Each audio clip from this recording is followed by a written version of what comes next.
Voice of Cameroun, la voix de l'espérance. Des mots d'ordre de grève ont été lancés. Des menaces de toutes sortes ont été proférées à l'endroit des populations. Des agressions physiques ont été commises sur des jeunes scolaires et des étudiants. Des bâtiments et des établissements scolaires entiers ont été détruits ou incendiés.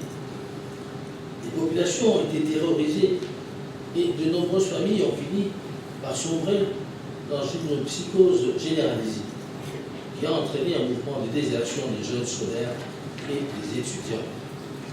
Pour tout dire, le tableau général récapitulatif des exactions commises par les sécessionnistes contre le système éducatif dans les deux régions ces 12 derniers mois est, à tout le moins, insoutenable.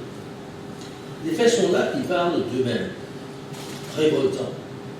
Et le gouvernement se doit, en pareille circonstance, de mettre à la disposition de l'opinion quelques éléments indicatifs de la gravité de la situation sur le terrain. À cet égard, il convient de relever, par exemple, et à titre d'illustration, que 27 attaques terroristes ont été perpétrées contre le système éducatif dans les régions du sud-ouest et du nord-ouest entre le mois de janvier et le mois d'août 2018.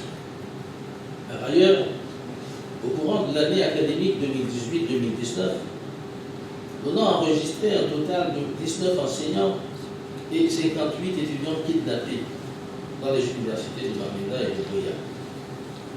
L'enlèvement suivi de l'assassinat par décapitation du nommé Wuntai Bondo Olivier, professeur d'histoire-géographie au lycée de Nitop par Bamenda, le 21 mai 2019, est encore présent dans tous les esprits.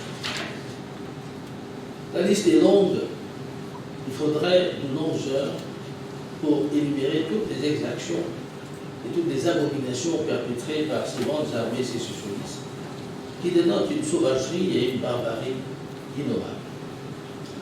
Je puis néanmoins citer, sans être exhaustif, d'autres actes désolants. Le 22 janvier 2019, les sécessionnistes ont tiré à balles réelles sur des élèves de l'école presbytérienne d'Azir. Deux de ces élèves qui revenaient des classes ont été grièvement blessés. Le 3 février 2019, des actes de vandalisme ont été commis dans des bureaux à l'ENIER GTTS Doku et à l'ENIER de Djinikeje. Au cours de cette attaque, du matériel et des outils pédagogiques, dont des ordinateurs, ont été emportés. La dite attaque, en créant une panique généralisée dans la zone concernée, a entraîné l'arrêt temporaire des cours dans plusieurs établissements scolaires, ainsi que la fermeture des internats, notamment dans des établissements confessionnels du département du Bouy. Le 25 février 2019, des insurgés sécessionnistes ont provoqué un départ de feu au collège Espoir et à la Pawis Secondary School. Le lendemain, 26 février, d'autres bandes armées se sont introduites dans l'enceinte du lycée de Santa, semant émoi et désolation, et un important nombre d'effets appartenant aux élèves, dont des sacs de classe, des livres et autres fournitures scolaires. Le même jour, une attaque à main armée a été perpétrée contre les liens de Mengui, avec d'importants biens emportés.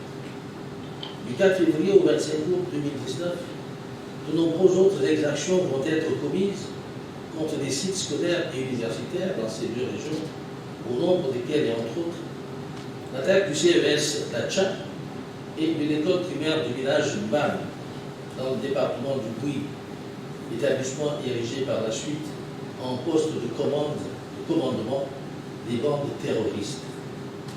Des incursions opérées dans des établissements scolaires du village de Bou par Bangem, dans le coupé Mandouba.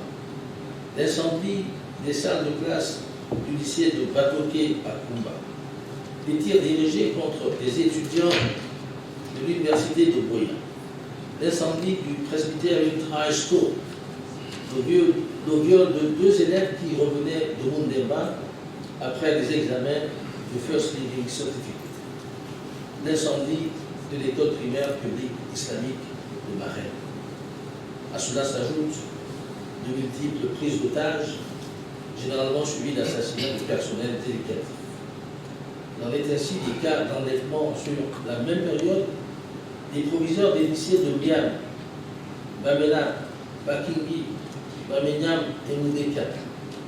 L'enlèvement du proviseur du lycée bilingue de Tamouloun, ainsi que de 18 élèves et 4 entradors du collège catholique de Jakiri. Les étudiants de l'école normale de Bambili au cours de leur stage académique au lycée d'Atiela et Nitop, de 2 étudiants de l'ENSET de Kumba à l'entrée de leur campus, de plusieurs enseignants de la National Polytechnic School de Bambouille, d'une étudiante de la faculté des sciences de la santé de l'université de Gouillac,